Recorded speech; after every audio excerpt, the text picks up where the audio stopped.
पूजा जी दिल्ली से। राधे राधे महाराज जी, आपके चरणों में कोटि कोटि नमन। महाराज जी, शरीर के पुत्र को नाम जप के लिए और अपने समस्त कर्म श्री जी को समर्पित करने के लिए बोलती हूँ तो बोलता है आपने तो पूरा जीवन प्रपंच किया, अब नाम जप कर रहे हो तो मुझे बहुत ज्ञान दे रहे हो। तो मतलब तो ऐसे में महाराज जी मतलब कैसे करें, मतलब पर प्रयासरत रहिए। बच्चे हैं, एक दो बार अवहेलना करें तो भी उनको प्यार से समझाते रहिए। यदि उनसे कह दो बच्चा हमने प्रपंच में व्यतीत किया इसीलिए तो पश्चाताप है, हम चाहते हैं कि तुम्हारा जीवन प्रपंच रहित हो, उनको समझाओ ना कि आप ठीक है, इसलिए पश्चाताप करके आज मैं नाम जप कर रही हूँ तो तुमको पश्चाताप करना ना पड़े, इसलिए थोड़ा नाम जप तुम भी शुरू कर दो, अभी से शुरू कर दो, तुम्हारा मंगल हो जाएगा। तो नाम जप बुद्धि को प्रवीण बनाता है, नाम जप संसार में चलने का साहस देता है, नाम जप विपत्ति को भोगने का बल देता है, नाम जप अपने आप हर सुविधा प्रदान करता है। विश्वास कीजिए, नाम जप में बड़ी सामर्थ्य है। हमें आप लोगों से बार बार कहते हैं कि आप परेशान मत होइए, आप कहीं भागिए मत, आप कहीं दौड़िए मत। हाँ, भगवान के नाम में, भगवान के मंत्र में अपार सामर्थ्य है दुखों का नाश करने के लिए। लेकिन आप जपो तब, ऐसा नहीं होगा कि हम जपें और तुम सुखी हो जाओ, ऐसा नहीं होगा। आपको जपना पड़ेगा, आपको स्वयं साधन करना पड़ेगा। प्राय लोगों की धारणा ऐसी है कि कोई ऐसा उपाय बताओ कि अंगूठी अंगूठी पहन ले या कोई मतलब जंतर बांध ले, लोग ऐसा चाहते हैं। लेकिन हम आपको स्पष्ट ऑपरेशन करके बात बता रहे हैं, खुली ऑपरेशन करके बात बता रहे हैं कि को न काहू के सुख दुख कर दाता, निज कृत कर्म भोग सुनु भ्राता। हम तुम तो मनुष्य कोटि के हैं, मान लो साधु भी हैं तो हम जीव कोटि के हैं, लेकिन हम ईश्वर कोटि की मुनि की बात कहते हैं। वशिष्ठ जी ये ईश्वर कोटि के महात्मा हैं, ये भगवत कोटि के, जिनके चरणों में भगवान राम मस्तक रखते हैं, वो वशिष्ठ जी भरत जी से कह रहे हैं, सुनहु भरत भावी प्रबल, बिलखि कहो मुनिनाथ, हानि लाभ जीवन मरण जस अपजस विधि। है मंत्र, नाम है, भगवान के नाम में बड़ी सामर्थ्य है, इसलिए नाम जप करो। बेकार के इधर उधर की बातों में मत फंसो, कोई तुम्हारे दुख को नहीं मिटा सकता और जेब तुम्हारी खाली करवा सकता है, ये पक्की बात है। दुख मिटाना है तो तुम्हें लगना होगा। पापाचरण बंद करो, शराब पीना बंद करो, मांस खाना बंद करो, पराई बहन बेटी की तरफ गंदी दृष्टि बंद करो, अच्छे आचरण करो, अभी आनंदित हो जाओगे, अभी सुखी हो जाओगे। तुमको देखकर लोग आनंदित हो जाएंगे, आपका इतना चेहरा प्रसन्न रहेगा। और गलत आचरण करो और पैसा जमा कर दो तो पैसा जमा करना हुआ पुण्य, और गलत आचरण जो कर रहे हो पाप, इसका फल तुम्हें मिलेगा, उसका भी फल मिलेगा। महाराज जी ऐसी जगहों पे बहुत भीड़ रहता है महाराज जी, और काफी लोग कहते हैं हमें लाभ भी हुआ, पुत्र हुआ। देखो, इसमें हम आपको आप बता रहे हैं, ये संयोग की बात है। ऐसे दंपत्ति कितने भारत में हैं जो हर उपाय करने के बाद भी पुत्र प्राप्ति नहीं हुई। ऐसा पुत्र प्राप्त करवा दे तो भारत में निसंतान कोई रह ना जाए। भारत में निसंतान, वो संयोग लग जाता है।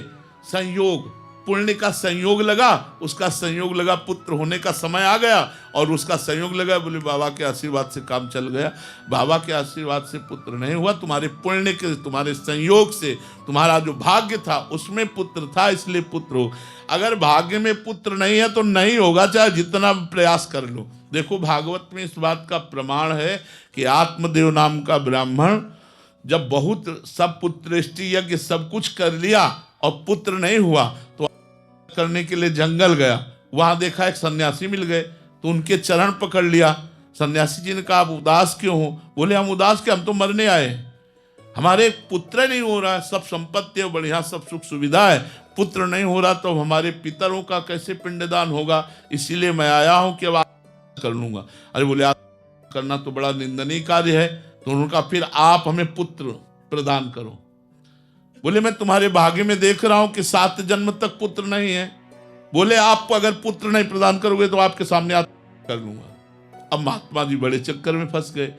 उन्होंने अपने तपोबल से एक फल प्रकट किया और कहा जाओ अपनी पत्नी को पवा दोगे तो पुत्रवती हो जाएगी। बड़े प्रसन्न हुए, लौट के आए और उनकी पत्नी का नाम था धुंधुली। उन्होंने कहा कि लो ये फल खा लो, महात्मा ने दिया है, तुम्हारे गर्भ रह जाएगा। उसने सोचा गर्भ रह जाएगा तब तो भोजन नहीं पा पाऊंगी, चकाचक दबा के भोजन पाने के लिए पेट खाली चाहिए, पेट में गर्भ ही रहेगा तो क्या, और कहीं गर्भ टेढ़ा हो गया तब तो मैं मर जाऊंगी, गर्भ में तो बड़ी समस्या है।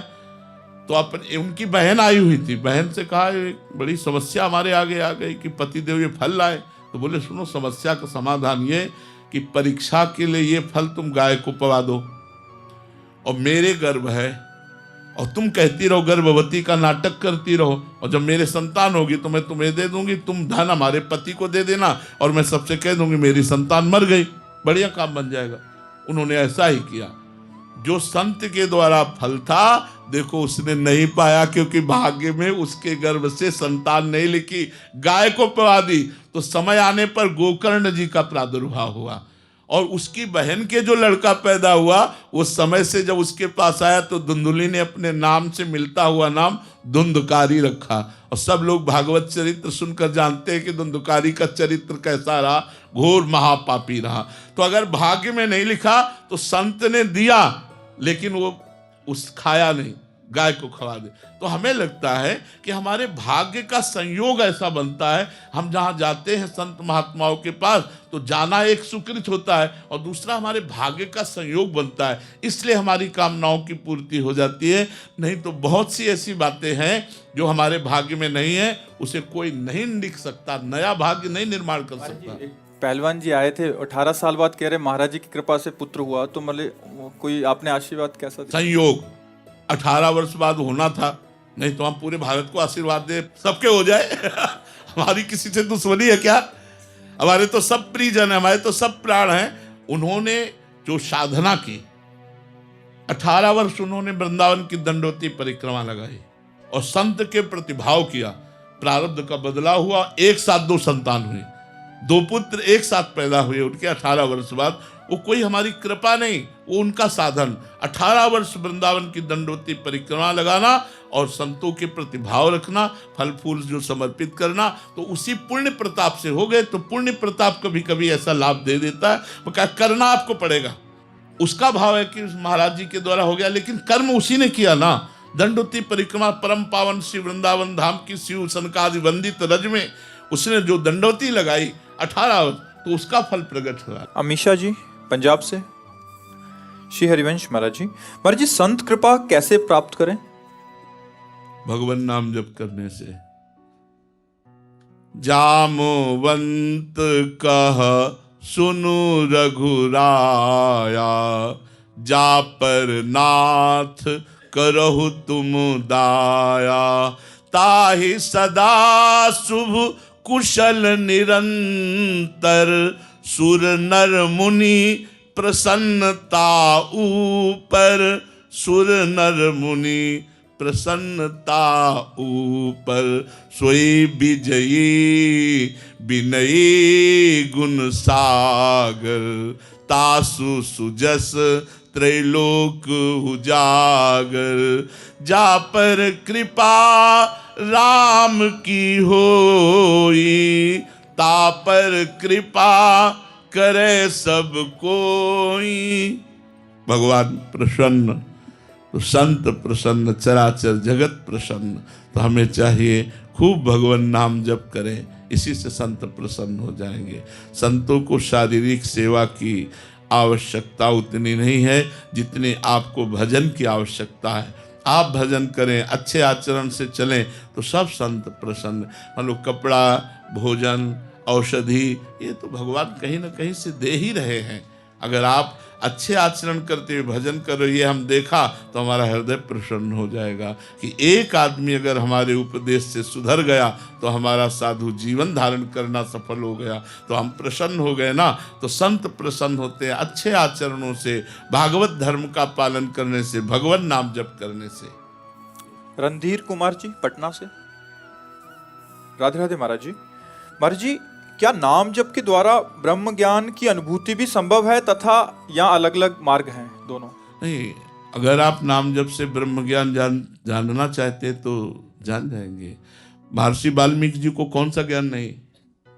पढ़िए वाल्मीकि रामायण, कौन सा ज्ञान नहीं उसमें, सब कुछ विराजमान है। और क्या उन्होंने किया, बरा मरा मरा मरा मरा, उल्टा नाम जपत जग जाना। भगवान के नाम में बहुत बड़ा प्रभाव है। हाँ, अगर आप ज्ञान मार्ग में चलना चाहते हैं तो वेदांत का सांख्य मार्ग है, आप चल सकते हैं। आप अष्टांग योग में भी चल सकते हैं, आप कर्म योग में भी चल सकते हैं। अपनी अपनी रुचि के प्रभाव से हम इन मार्गों का चयन करें, इसीलिए भगवान ने बना दिया है। लेकिन घाट हम कितने भी चयन करें, नहाना यमुना जी है। चाहे कर्म योग से जाएं, चाहे अष्टांग योग से जाएं, चाहे सांख्य योग से जाएं या भक्ति योग से जाएं, हमें जो परमात्मा मिलेगा वो वही मिलेगा। वो एक ही परमात्मा अलग अलग नहीं मिलेगा। भाव के द्वारा तो अलग है, लेकिन तत्व के द्वारा वो एक ही है, उसमें कोई अंतर नहीं। तो अपनी रुचि वैचित्रता के अनुसार अपने को देखना चाहिए। हमारी रुचि ज्ञान मार्ग में है तो भगवान ने ज्ञान मार्ग बनाया है, भक्ति मार्ग में तो भक्ति मार्ग में। पर भक्ति मार्ग का कोई भगत अज्ञानी नहीं होता। देखो, भगवान की भक्ति के प्रभाव से गरुण महाज्ञानी गुण राशि, ज्ञानी ही नहीं कहा उनको, गरुण जी को महाज्ञानी कहा। विश्वामित्र जी भगवान राम से बहुत प्रेम करते हैं, तो विश्वामित्र महामुनि ज्ञानी, महामुनि ज्ञानी। हनुमान जी ज्ञानी नाम अग्रगण्यम बुद्धिमताम वरिष्ठम।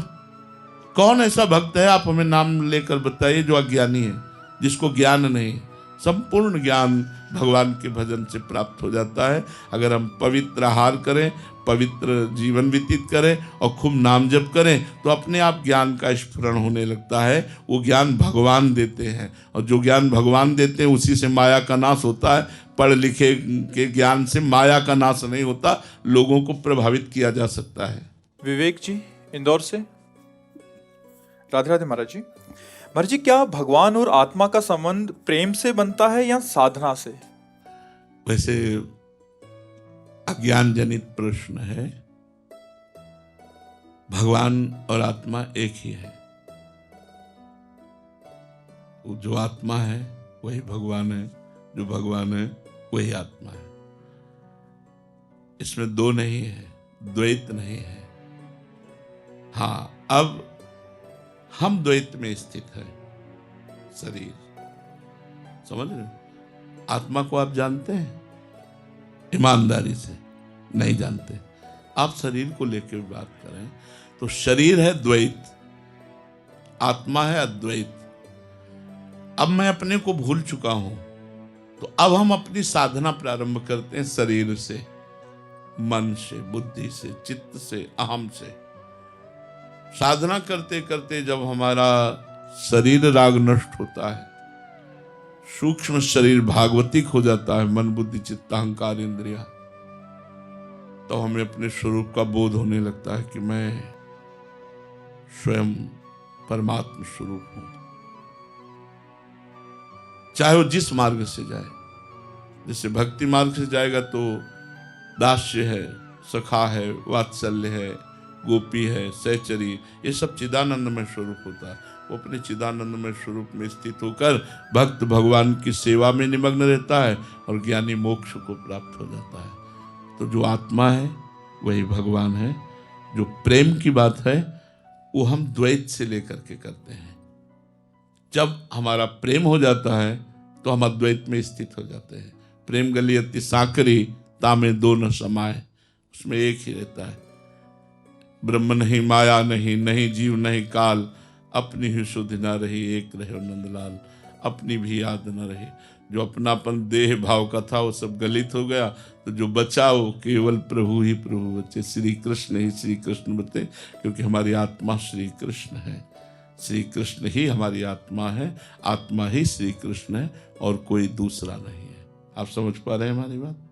घनश्याम शरण जी। राधे राधे महाराज जी। गुरुदेव भगवान, आपके चरणों में कोटि कोटि प्रणाम।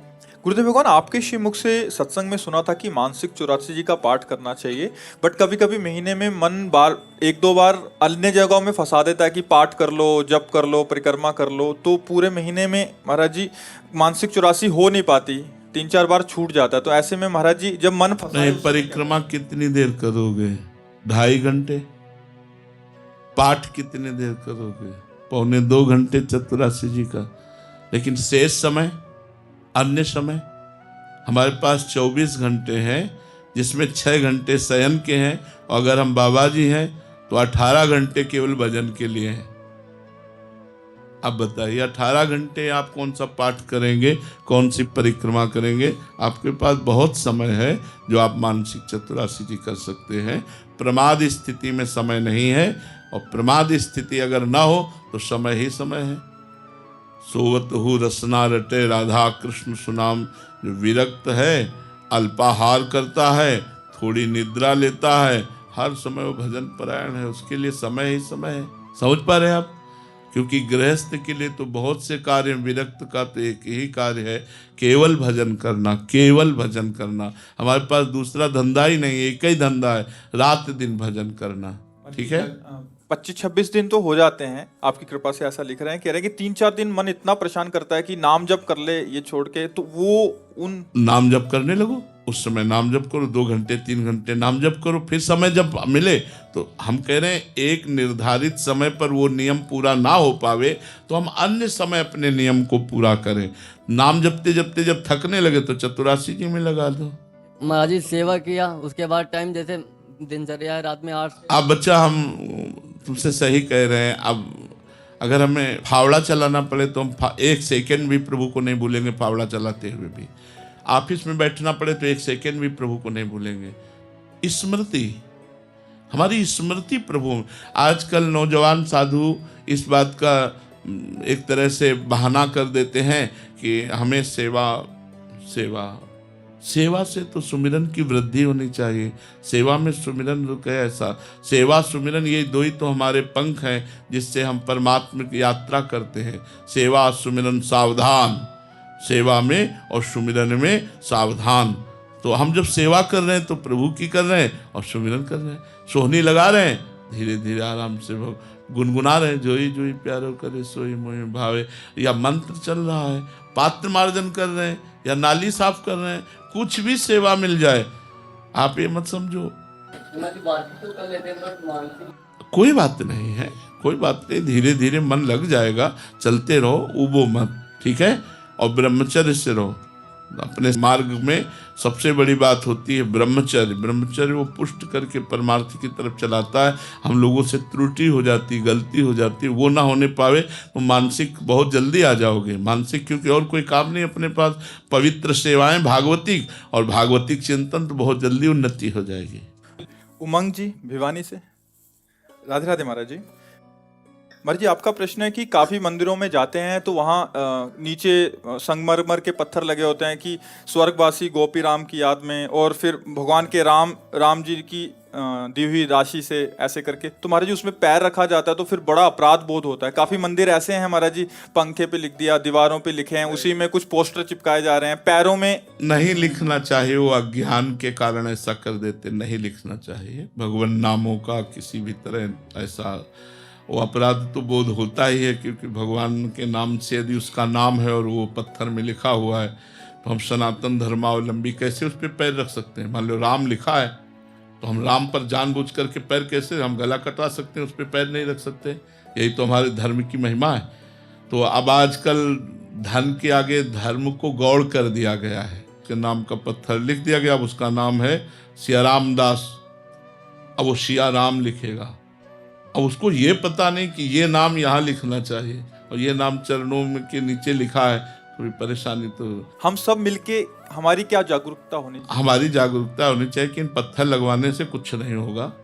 अंदर हृदय में नाम जप करो तो तुम्हारे पितर भी तर जाएंगे। सात तरत सा लोकांतार्यति। प्रार्थना करते हैं कि अगर आप लिखवाएं तो जो जिसमें भगवान नाम ना हो वो भले पत्थर लिखवा दें, लेकिन जिसमें भगवान नाम है उस पत्थर को यदि आप मार्ग में या ऐसे लगाते हैं जहाँ से लोग निकलते हैं तो हमारे भगवान के नाम का अपमान होता है, और उसमें दोनों को अपराध, लगवाने वाले को भी और लगाने वाले को भी, दोनों को अपराध है। ऐसा नहीं करना चाहिए।